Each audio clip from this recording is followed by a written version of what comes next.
So I wish I could say that this is the story of the first time I was sexually assaulted, but it is the story of the second time I was sexually assaulted. And I guess I just want to share this because I recently heard somebody else share a story about a time they were sexually assaulted, and I don't know, it really just made me feel like sharing mine because I thought that it made me feel like I wasn't alone, and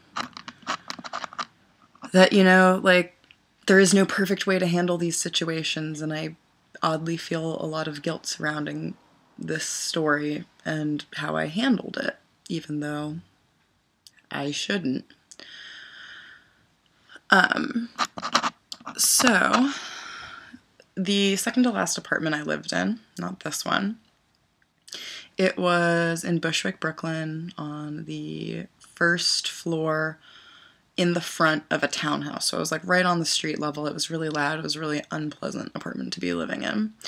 And the tenants that lived in my particular unit before me were this couple that, you know, were kind of, for lack of a better word, kind of like this like white trashy mid to late 30s couple.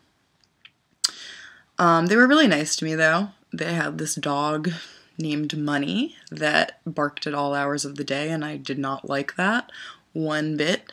But they were really nice to me, and I didn't really ever see them.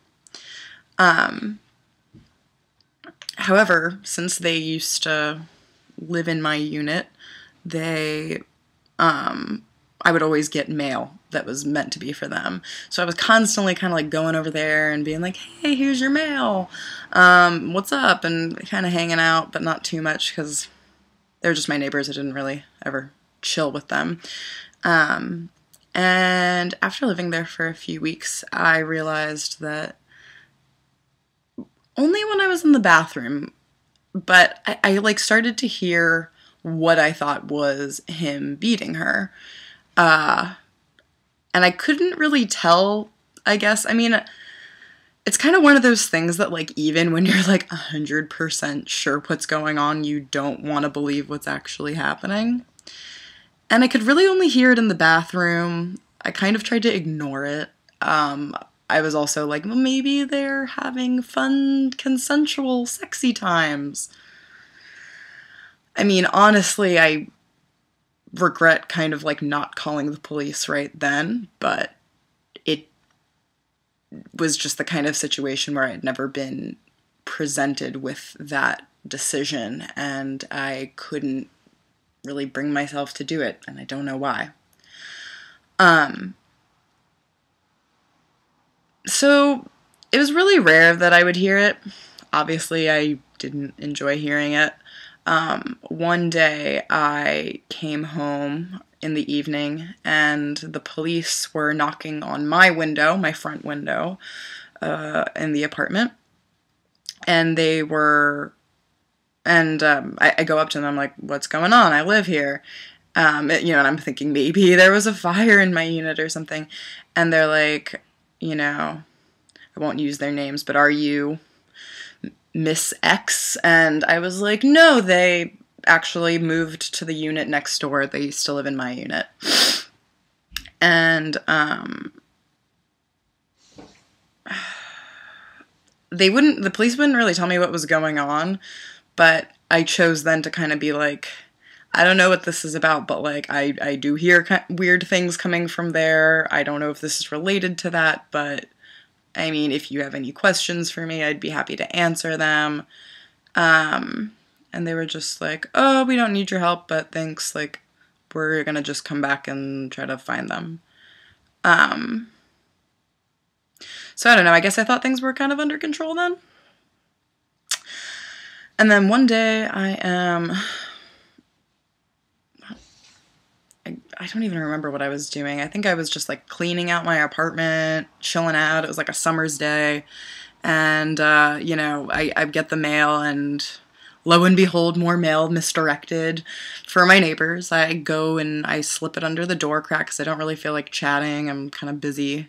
And the guy opens the door immediately after I slip it under the door, and he says, "Hey, thanks for delivering the mail."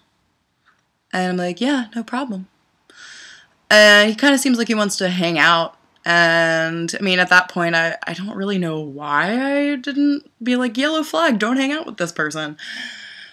But I guess I think I was like drinking a beer or something, and he was like, "Oh, like you want to like hang out? Like you can check out the backyard, blah blah blah," because they had the back unit. And sorry, the brightness keeps gonna keep.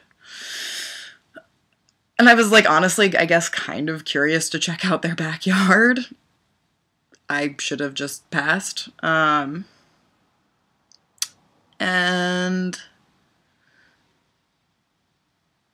we're hanging out in the backyard, and all of a sudden, this guy is like, "Yeah, you know, like, me and, you know, his girlfriend," he was like, we just broke up. I'm, like, really sad about it.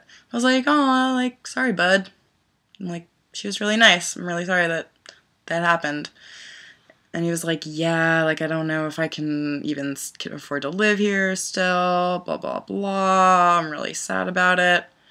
And I still, at that point, had not had a yellow flag for some reason. I mean, he hadn't done anything weird at that point, but then it kind of slowly began getting weird. He was, like, putting his arm around me and, like, complimenting the way I looked, and not really distinctly crossing a line, but just, like, I was like, okay, I see where this is going now. And then I was like, "Oh, it was really nice hanging out. I'm gonna head back over to my house now, but, like, see you around, neighbor." And I, like, you know, I, like, walked back over to my apartment, and he's walking me to the door, and he's like, "Oh, like, you know, I'll, like, walk you to your door," even though my door is, like, 5-6 feet from his door, and why the fuck would you want to walk me to my door? But I was like, okay.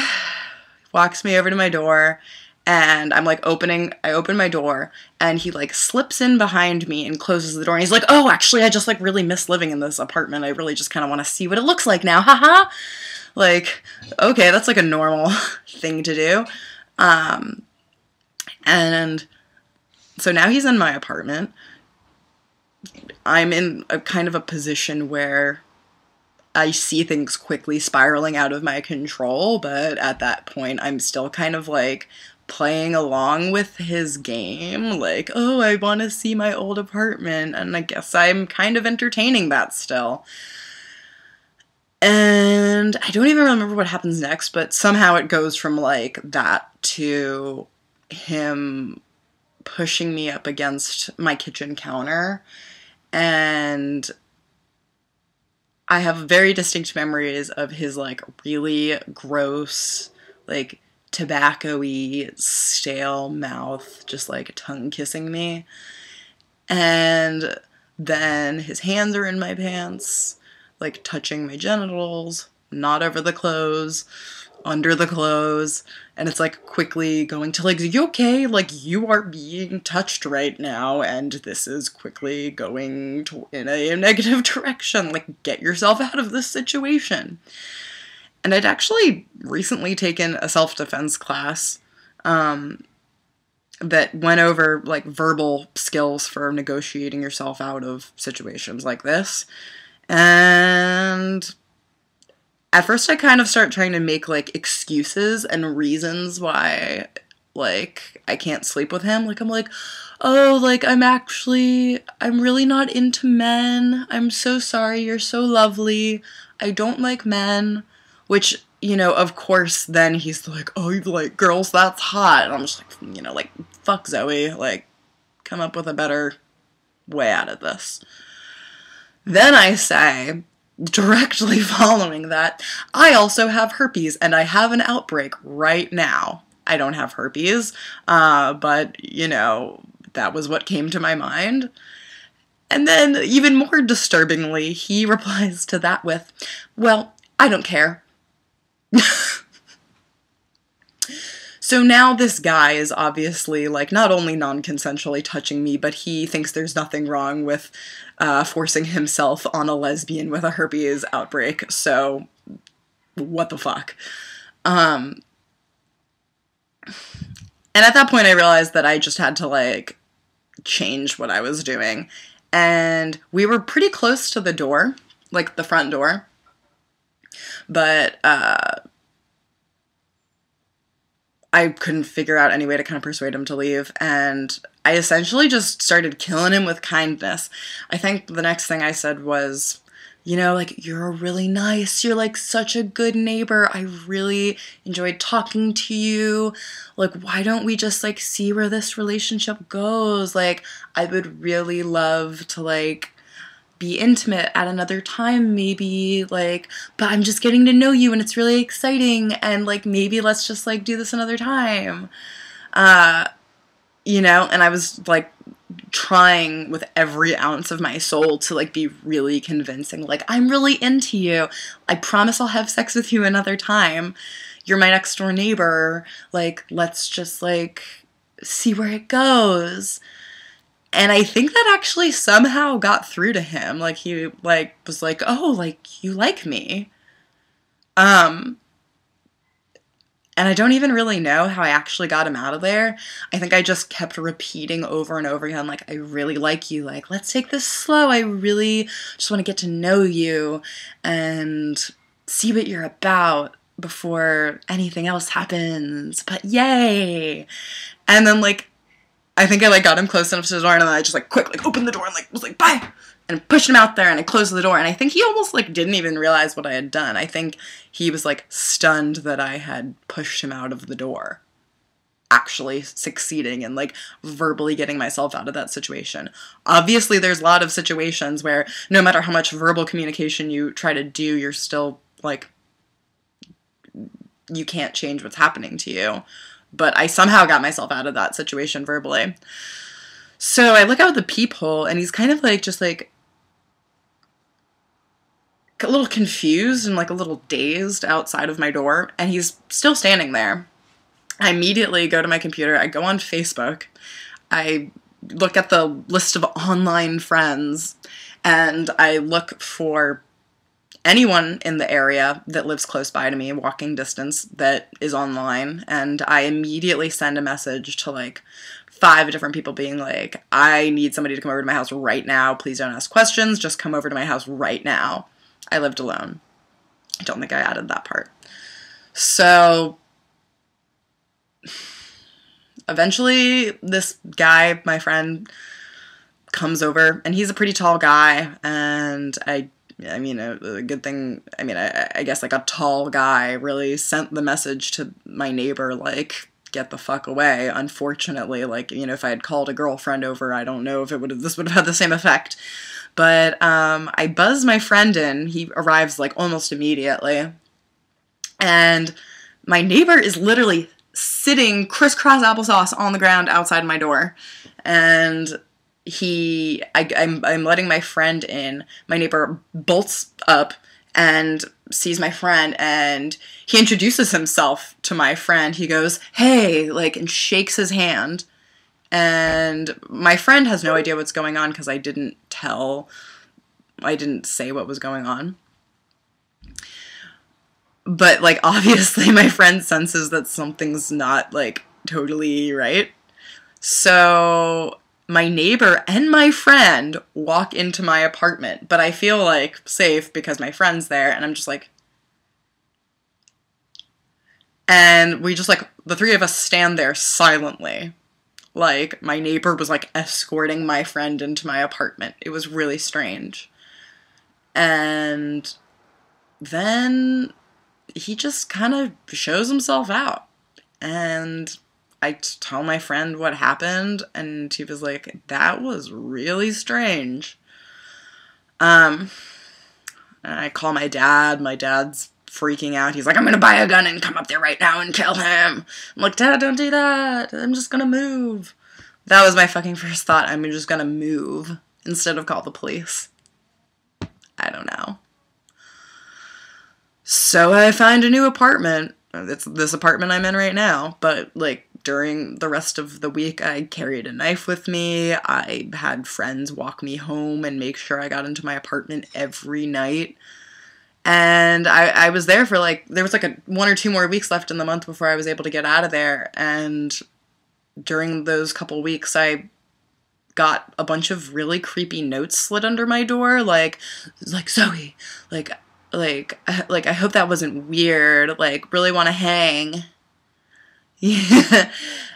And then just like more of the same thing, like him just like posting up outside my door waiting for me to come home. But I mean, I had somebody with me every time and nothing ever happened. But so anyway, that was the last I saw of him. Randomly one day outside my apartment, I just kind of moved and never saw or heard from him again, of course. And I mean, to this day, I still like know his name and will occasionally look him up on Facebook and just kind of like stare at his face as like a reminder of how close I got to probably having his dick in me non-consensually.